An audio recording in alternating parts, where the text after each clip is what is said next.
जय श्री राधा रानी सरकार की, जय श्री कृष्ण भगवान की, जय श्रीमद् भागवत महापुराण की। मंदिर श्री बंसी वाले महात्मा यूट्यूब चैनल की ओर से हम आप सभी भक्तों का हार्दिक अभिनंदन करते हैं। आज हम आपको सुनाने जा रहे हैं श्रीमद् भागवत महापुराण के 10वें स्कंद के अध्याय 54 की परम पावन कथा। इस अध्याय का नाम है प्रद्युम्न के जन्म की कथा। पिछली कथा में आपने सुना था कि किस प्रकार भगवान श्री कृष्ण जी का विवाह रुक्मिणी जी के साथ होता है। अब उससे आगे की कथा। श्री सुखदेव जी महाराज जी के द्वारा कथा सुनकर राजा परीक्षित ने आज श्री सुखदेव जी महाराज जी से पूछा है कि हे महामुने, भगवान शिव ने कामदेव को जिस प्रकार भस्म किया था, अब वो कथा सुनाने की कृपा कीजिए। श्री सुखदेव जी महाराज कहने लगे हैं, हे राजा परीक्षित, एक दिन महादेव जी कैलाश पर्वत पर बैठे हुए श्री नारायण भगवान का ध्यान कर रहे थे। उसी समय कामदेव ने आकर उन्हें ऐसा सताया कि अचानक ही उनका ध्यान भंग हुआ है। उस समय जब उन्होंने क्रोध करके अपने तीसरे नेत्र को खोलकर कामदेव पर दृष्टि डाली तो वहीं कामदेव जलकर भस्म हो गया। यह देखकर कामदेव की पत्नी रति दुख से व्याकुल होकर विलाप करने लगी है। तब भगवान शिव ने दयालु होकर उससे कहा है कि हे रति, तू चिंतित मत हो। द्वापर युग में जब कृष्णा अवतार होगा तब तेरा पति रुक्मिणी के गर्भ से उत्पन्न होकर शंबरासुर के घर पहुंचेगा। ये सुनकर रति मायावती नाम से रसोई पकाने वाली का रूप बना उस दैत्य के घर जाकर रसोई बनाने का कार्य करने लगी। और इधर भगवान श्री कृष्ण जी का विवाह रुक्मिणी के साथ हुआ था। समय आने पर रुक्मिणी के गर्भ से कामदेव ने जन्म लिया। वह बालक अति सुंदर था। जब राजा उग्रसेन और वसुदेव ने ज्योतिषियों और पंडितों को बुलाकर उसके ग्रह दिखलाए तो उन्होंने ये उत्तर दिया है कि यह बालक रूप, गुण तथा बल में श्री श्याम सुंदर के ही समान होगा तथा जल में निवास करके अपने शत्रु को मारकर फिर अपने माता पिता के पास आ जाएगा।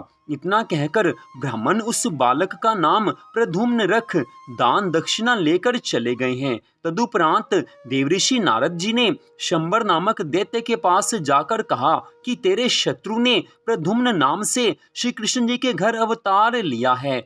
वह 12 वर्ष की आयु का होने पर तुझे मार डालेगा। जब इतना कहकर देवऋषि नारद जी ब्रह्मलोक को चले गए तब शंबर ने यह विचार किया है कि यदि अभी मैं प्रद्युम्न को उठाकर समुद्र में फेंक दूं तो मेरी चिंता दूर हो जाएगी। ऐसा विचार करके एक दिन वायु स्वरूप बनकर रुक्मिणी के भवन में वो जा घुसा है और 18 दिन की अवस्था वाले प्रद्युम्न को उड़ाकर ले गया। जब रुक्मिणी ने बालक को शैया पर नहीं देखा तो रुक्मिणी बहुत रोने लगी हैं। और इधर जब शंबरासुर प्रद्युम्न को वहां से ले गया तब उसने प्रद्युम्न को समुद्र में डाल दिया।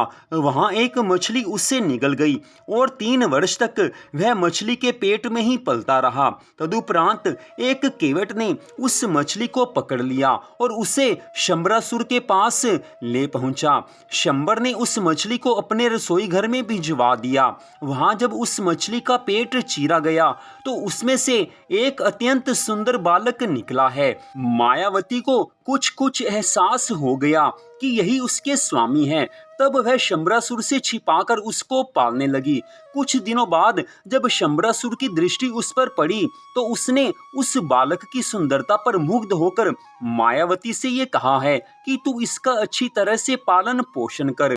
उन्हीं दिनों देवऋषि नारद जी ने मायावती के पास पहुंचकर उससे बता दिया कि यह बालक तेरा पति कामदेव है। इसके माता पिता द्वारिकावासी रुक्मिणी और श्री कृष्ण हैं। इसे शंबर ने चुराकर समुद्र में डाल दिया था, परंतु भगवान शिव जी की कृपा से ये तेरे पास आ पहुंचा है। यह शंबरासुर को मारकर तुझे द्वारिका ले जाएगा। ये सुनकर मायावती को अत्यंत प्रसन्नता हुई है।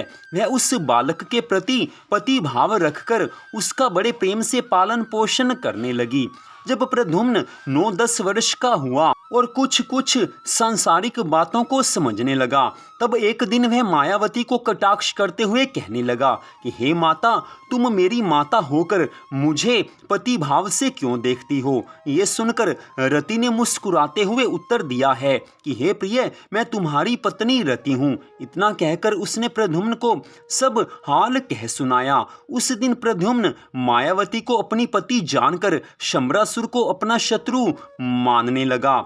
एक दिन रति अर्थात मायावती ने उससे इस प्रकार कहा है कि हे स्वामी, शंबर दैत्य माया युद्ध बहुत जानता है, इसलिए तुम्हें भी ये उचित है कि तुम उसको मारने के लिए मुझसे सब विद्या सीख लो।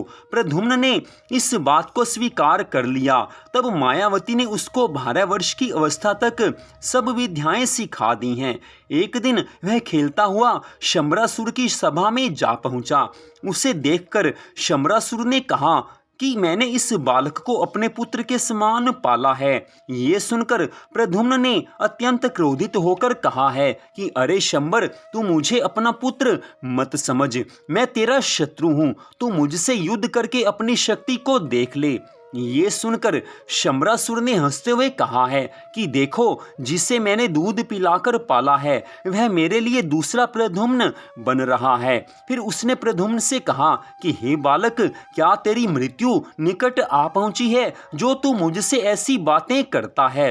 प्रद्युम्न ने उत्तर दिया है कि अरे दुष्ट, मैं ही प्रद्युम्न हूँ। तूने मेरे प्राण लेने चाहे थे, परंतु जिस पर भगवान की कृपा हो जाती है, जिस पर ठाकुर जी की कृपा हो जाती है, उसका कोई बाल बांका नहीं कर सकता। मुझे मेरे श्री नारायण भगवान ने बचाया है। तूने मेरे प्राण लेने चाहे थे, परंतु भगवान ने मेरे प्राणों की रक्षा की है। इसलिए अब मैं अपना बदला चुकाने के लिए तेरे पास आ पहुंचा हूँ। ये सुनकर शंबरासुर अत्यंत क्रोध करके हाथ में गदा उठाकर ललकारता हुआ इस प्रकार कहने लगा कि देखें अब तेरे प्राण कौन बचाता है। इतनी बात कहकर शंबरासुर ने ज्यों ही गदा चलाई त्यों ही प्रद्युम्न ने उसे अपनी गदा मारकर गिरा दिया। यह देखकर शंबरासुर ने अग्नि बाण छोड़ा तो उससे प्रद्युम्न ने जल बाण चलाकर बुझा दिया। शंबरासुर ने प्रद्युम्न को मारने के लिए अनेक प्रयत्न किए हैं, परंतु प्रद्युम्न ने उसे हर बार पराजित करके अंत में अपनी तलवार से उसका सिर काट डाला है। उस समय सब देवतागण आकाश से पुष्प वर्षा करने लगे हैं। प्रद्युम्न ने शंबरासुर को मारकर उस नगर में श्री कृष्ण जी के नाम की दुहाई फेर दी। तब रति भी अत्यंत सुंदर स्वरूप धारण कर अपने पति के साथ विमान पर बैठकर द्वारिकापुरी में आ पहुंची है।